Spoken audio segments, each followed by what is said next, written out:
सारा नौटंकी, आंसू का नौटंकी, समझे। ये नौटंकी बहुत तेज औरत है, दिन रात रोता रहता है कि एलजी काम करने नहीं देते जी, मोदी काम करने नहीं देते जी।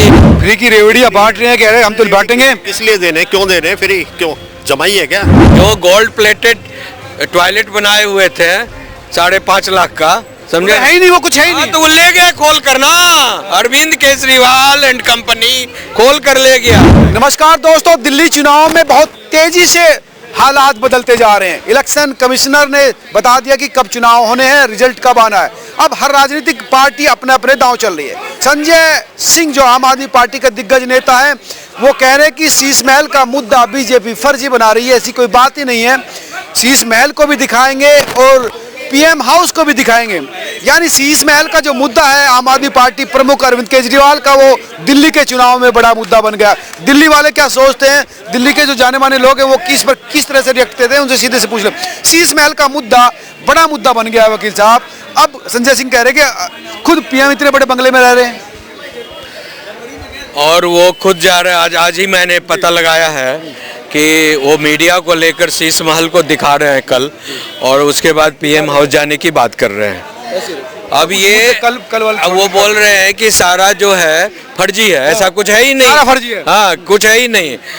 इसका सीधा मतलब ये समझ लीजिए कि चोर बोले जोर से, यानी इतने बार झूठ को सत्य के रूप में बोलो कि इतने बार बोलो कि झूठ भी सत्य दिखने लगे, समझे ना। तो वही बोले, चोर बोले जोर से। संजय सिंह और उनके party Arvind Kejriwal and company जो है आप पार्टी, उसने इतना ज़्यादा घोटाला और किया हुआ है वो शीश महल में, समझे ना, कि अब सोच रहा है तब ये उसी तरह का दिखावट है मीडिया को, जिस तरह से इन्होंने सारा पैसा नोच कर ले लिया और सारे पैसे को क्रिप्टो करेंसी, डिजिटल करेंसी में, यूएसडीटी में कन्वर्ट कर कर बेच दिया, ऑनलाइन ख़त्म कर दिया। और वो कह रहे एक चवन्नी नहीं मिला। वही हाल है शीश महल का। अभी ये जो है, जो गोल्ड प्लेटेड टॉयलेट बनाए हुए थे 5.5 लाख का, समझे, है ही नहीं, वो कुछ है ही नहीं। तो वो ले गया खोल कर ना, अरविंद केजरीवाल एंड कंपनी खोल कर ले गया।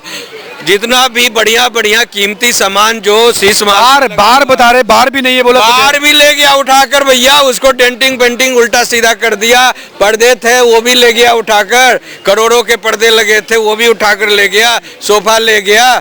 तो ये नौटंकी बात जो है, इसीलिए फिर से नौटंकी कर रहा है कि देखो कहाँ है तुम जो क्लेम कर रहे हो। इतने दिनों से क्यों नहीं ले जा रहे थे, हाँ? जब सच्चाई थी तुम्हारे अंदर तो इतने दिनों से तो बात गर्मी में चल रही है, तो क्यों नहीं दिखा रहे थे? आज क्यों तैयार हो गए? बिकॉज इनको 1 महीना मौका मिला सारा चीज़ खाली करने का, और उन्होंने अपनी जितनी भी उसमें कीमती चीज़ है सब खाली कर कर दूसरे जगह शिफ्ट कर दिए हैं। अच्छा, तो वहाँ कुछ नहीं मिले? कुछ नहीं मिलने वाला। पीएम हाउस कह रहे हैं इतना महंगा है पीएम हाउस। पीएम हाउस क्या महंगा है? उनको मालूम होना चाहिए कि भारत का पीएम जो है पूरा भारत का जो सरताज है, और पूरी दुनिया का जो है भारत के पीएम ही रिप्रेजेंट करते हैं। कोई केजरीवाल जैसे छोटे से पिद्दू जैसे लोग रिप्रेजेंट नहीं कर रहे हैं भारत को, हाँ। और पूरे दुनिया से लोग आते हैं तो भारत के पीएम के सम्मान में आते हैं, उनके घर में जाते हैं, समझे, और उनके सम्मान में। तो भारत को गरीब बनाकर नहीं ना दिखाना है, समझे। और एक सिक्योरिटी का सवाल होता है। इतनी बड़ी व्यवस्था जो प्रोग्रेसिव व्यवस्था है, और सिक्योरिटी, इंटरनल सिक्योरिटी है, एक्सटर्नल सिक्योरिटी है, उसको कंट्रोल करने के लिए, और सबसे जो बड़ी बात है, वो कुछ भी कह लें, प्रधानमंत्री कोई 10 लाख 50 लाख के बेड पर नहीं सोते, बेचारे नीचे चटाई बिछाकर सोते हैं। अगर उनको मालूम नहीं है तो चलिए मैं प्रधानमंत्री के घर विजिट करवा देता हूँ। नीचे सोते हैं? हाँ, प्रधानमंत्री मैं गया हूँ। अच्छा। वो नीचे सोते हैं चटाई बिछाकर, योगा भी करते हैं चटाई बिछाकर। वो पलंग पर सोते ही नहीं है। माननीय नरेंद्र मोदी जी, 300 करोड़ का तो वहाँ पर कालीन ही है जो सोने के तार हैं जिसमें। अरे भैया, मैं तो आपको कह रहा हूँ, माननीय प्रधानमंत्री मोदी जी जो हैं वो नीचे चटाई बिछाकर सोते हैं, समझे। वो करोड़ों अरबों की पलंग पर नहीं सोते हैं। ये अगर नहीं किसी को पता है तो अपॉइंटमेंट लेकर प्रधानमंत्री को जाकर बेडरूम देख ले। अरविंद केजरीवाल कह रहे हैं कि फिर से हम लोग सरकार बनाने जा रहे हैं। बीजेपी के बहकावे में सरकार दिल्ली नहीं आएगी। 100.10% बीजेपी सरकार जो ही सरकार बनाएगी भारत दिल्ली में, समझे ना। और इसलिए भी जरूरी है कि अगर केजरीवाल गलती से आएगा तो ये तो दिन रात रोता रहता है, दिन रात रोता रहता है कि एलजी काम करने नहीं देते जी, मोदी काम करने नहीं देते जी, अमित शाह काम करने नहीं देते जी, दिस है जी, डैट है जी, तेरे को शीश माल बनाने के लिए 100 करोड़ रुपया मिल गया। हाँ, वक्फ बोर्ड को 100 करोड़ देने के लिए पैसा मिलता है, तब तो एलजी नहीं रोकते हैं और मोदी नहीं रोकते हैं। और जब तुम्हें अपने परफॉर्मेंस का हिसाब किताब और जब परफॉर्मेंस दिखाना पड़ता है तब उन्होंने जो नहीं काम करने दिया जी, जेल भेज दिया जी, समझे ना। ये नौटंकी सुनने के लिए जनता दिल्ली की नहीं बैठी हुई है, जनता थक गई है, उसके कान पक गए हैं। अब जनता दिल्ली की खून के आंसू रो रही है और कह रही है, हे केजरीवाल भगवान तुम जो है दिल्ली को मुक्त कर दो। और वो अब जो है भाजपा की सरकार केंद्र में है, भाजपा की ही सरकार दिल्ली में आने जा रही है ताकि दोनों का कोऑर्डिनेशन रहेगा, डबल इंजन की सरकार रहेगी और तेज गति से दिल्ली का विस्तार ये होगा, प्रगति और उन्नति होगा। जिस तरह से मैं बताता हूँ एक एग्जाम्पल, जब शीला दीक्षित थी दिल्ली की मुख्यमंत्री तो उस समय वाजपेयी जी केंद्र में थे, तो वाजपेयी जी केंद्र में थे तो उन्होंने क्या किया कि खुद शीला दीक्षित को फोन कर कर बुलाया और कहा कि आप दिल्ली का विकास कीजिए, हम पैसा देते हैं आपको। और उन्होंने कोऑर्डिनेशन था दोनों में, दिल्ली शीला दीक्षित ने कोऑर्डिनेट किया वाजपेयी प्रधानमंत्री के साथ देश में, और ये मेट्रो आ गया, कॉमनवेल्थ गेम्स आया, कई बड़े बड़े चीज़ बने। लेकिन देखिए जहाँ कोऑर्डिनेशन ही नहीं है दोनों सवाल एक दूसरे से, कई बार 8,500 करोड़ रुपया दिया गया यमुना सफाई के नाम पर, उसका कोई हिसाब किताब नहीं है, वो पैसा खाकर बैठा हुआ है केजरीवाल एंड कंपनी। उसके बाद जो है 10,000 करोड़ रुपया जी जो दिया गया ये पॉल्यूशन कंट्रोल के लिए, वो भी पैसा गायब है। कहीं पर 2 गुना पॉल्यूशन हो गया दिल्ली में। 4 स्मोक टावर लगे 22-22 करोड़ के, चारों स्मोक टावर जो है बंद है यहाँ पर, समझे। इसके बाद जो है 39,000 करोड़ रुपया जो है केंद्र सरकार का ऑलरेडी जो है लोन बाकी है स्टेट सरकार पर, इसके ऊपर, समझे। 39,000 करोड़ बाकी है अभी लोन। और इसके जितने भी डिपार्टमेंट है, चाहे डीटीसी हो, एजुकेशन डिपार्टमेंट हो, जल बोर्ड डिपार्टमेंट हो, बिजली डिपार्टमेंट हो, सारे में जो है करोड़ों और हजारों करोड़ का घाटा लगा हुआ है। यानी आप फ्री में रेवड़ी बांट रहे हो, हजारों करोड़ के घाटे में सरकार को दे दियो। इसलिए दे दियो घाटे में कि आपको तो पेमेंट करना नहीं है आपके बाप का जमीन बेचकर और मकान बेचकर।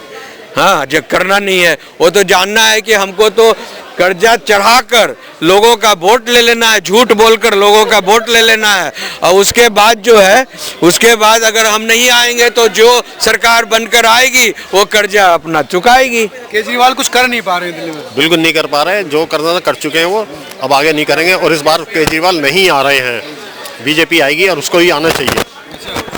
बीजेपी से ज्यादा उम्मीद है आपको? बहुत ज्यादा उम्मीद है जी। हाँ बिल्कुल, बीजेपी ही। ऐसा क्या नहीं किया जिससे लग रहा है? कुछ भी नहीं करा। क्या करा आप बता दो, क्या करा उसने? कुछ नहीं करा उन्होंने, सिवाय झूठ बोलने के अलावा कुछ नहीं करा। मोहल्ला क्लिनिक बनाए उन्होंने, कोई मोहल्ला, स्कूलों में रूम बनाए, सब कहने वाली बात है। विज्ञापन में खाया है उन्होंने, केजरीवाल जी विज्ञापन करते हैं और कुछ नहीं करते। आप बताइए, और कुछ कराओ तो बताओ अब हमें। महिलाओं को वहाँ पर आतिशी रोने लगी, कहने लगी कि मेरे बूढ़े बाप को घसीट रहे हैं। सारा नौटंकी, आंसू का नौटंकी, समझे। ये नौटंकी, ये बहुत तेज औरत है, समझे ना। किसी तेज कहा, वो तो अरे भैया नौटंकी बाज है ये, केजरीवाल की बाप है ये। हाँ, उसकी माँ है ये। एक बार नहीं 2-3 बार रो चुकी है वो, ऐसे पहली बार तो नहीं रोई है, तो 2-3 बार रोती है जब ही रो पड़ती है। हाँ, तो वो तो बिल्कुल गलत है, नहीं आनी चाहिए। बच्चों की कसम खाता, बंगला नहीं लूंगा, गाड़ी नहीं लूंगा, इसका मतलब बच्चे इसके नहीं है। नहीं, चलो कोई बात नहीं, चलो बीजेपी आने चाहिए। और हम तो कह रहे हैं आप भी बीजेपी को ही वोट दें। अच्छा, नहीं आपने तो कई सरकारें देखी होंगी। बहुत सरकारें देखी हैं, 71 है मेरी एज। हाँ, मैं कांग्रेस भी देखी है, इनकी भी देखी है, पर ये बीजेपी ये तो बिल्कुल नहीं पसंद आई। आप वाले नहीं आने चाहिए। भाई एक बात बताऊं मैं आपको, ये बच्ची खड़ी है, कोई भी खड़ी, आज अगर हम तुम कहीं ससुराल में जाते तो वो पूछता भी क्यों आना, क्या से आना हुआ, क्यों फ्री में दे रहे भाई, कोई जमा ही लग रहे हैं, किस बात के फ्री में दे रहे हो। देश को बर्बाद करने का नंबर 1 यही करेंगे केजरीवाल जी, और कोई नहीं कर सकता। वो तो फ्री की रेवड़ियाँ बांट रहे हैं, कह रहे हैं हम तो बांटेंगे। किस लिए दे रहे हैं, क्यों दे रहे हैं फ्री, क्यों जमाई है क्या, काम नहीं करेंगे क्या, अरे काम करो ना। ये फ्री की रेवड़ी बांट कर वो भारत को क्या बनाना चाहते हैं मालूम है आपको? बांग्लादेश हो जाएगा। वो श्रीलंका बनाएंगे ताकि पूरा भारत देश खत्म हो जाए, आर्थिक रूप से फ्री तंग नहीं हो होना जाए। चाहिए, फ्री बंद वो होना चाहिए। वेनेजुएला बना देंगे, और ताकि जो है भारत की जो है ये सारा इनका जो जॉर्ज सोरेस जो इसका बाप बैठा हुआ है ना अमेरिका में, वो कमांड करता है राहुल को और इसको कि, और अखिलेश को, ममता को, सारा जॉर्ज सोरेस पैसा भेजकर कि कमांड कर रहा है कि तू इस तरह से भारत की इकोनॉमी को खत्म करो, फ्री का रेवड़ी सरकार के ऊपर कर्जा चढ़ा दो और सरकार फेल कर जाएगी। दिल्ली की सरकार तो ऐसे फेल कर गई, घाटे में चली गई है, 70,000 करोड़ घाटे में है। वोट देना बस। वो तो ठीक बात है, लेकिन फ्री की रेवड़ियाँ तो उनका चुनावी मुद्दा है, वो कह रहे हैं कि वो तो जनता में जा रहे, जनता के लिए जरूरी है ये। नहीं है, सिर्फ वही है जो फ्री का नहीं होना चाहिए, 1% भी फ्री नहीं होना चाहिए, काम करो और खाओ, समझ गए। ये कह रहे हैं कि फ्री नहीं बैठना चाहिए, बिल्कुल नहीं पड़ना चाहिए। सीनियर सिटीजन को तो बस में टिकट लेना पड़ता है और लेडीज़ को फ्री है, तो ये भी गलत है ना। अगर 70 साल का बुढ़ा आदमी होगा वो